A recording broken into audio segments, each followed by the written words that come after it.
गोटे पटे बंधुतार हाथ अन्य पटे गुइंदागिरी धरा पड़ी ड्रागन नुआ चाल। भारत सीमार चीन निर्माण करुछि एयर डिफेन्स कॉम्प्लेक्स। सैटेलाइट चित्र रे खुलासा होइछि ड्रागन षड़यंत्र।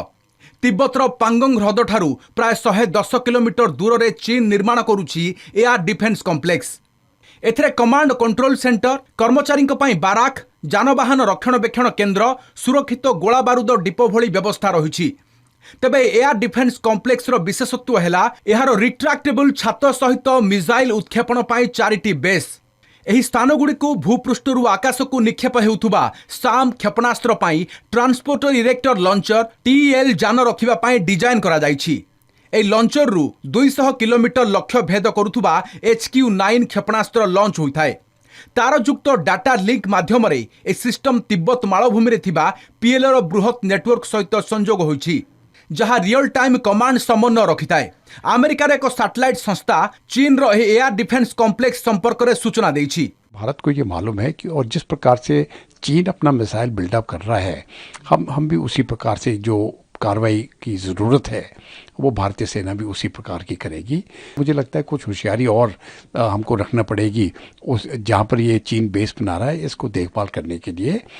लेकिन जो भी इस उस इलाके पे चीन एक्शन करेगा वो हमें मालूम है वो क्या करने वाला है, और उसका जवाब जो है वो भी हम तैयार ही रखेंगे।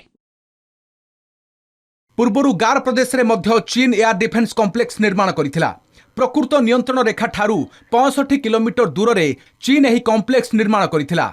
न्योमा एयरफील्ड रो विपरीत दिगरे एयर डिफेन्स कॉम्प्लेक्स निर्माण करी भारतर सार्वभौमत्व को चैलेंज करुछि चीन। ए कॉम्प्लेक्स सहित एहार command centre transporter erector launcher TEL रो प्रकृत स्थान को लुचाई रखिब।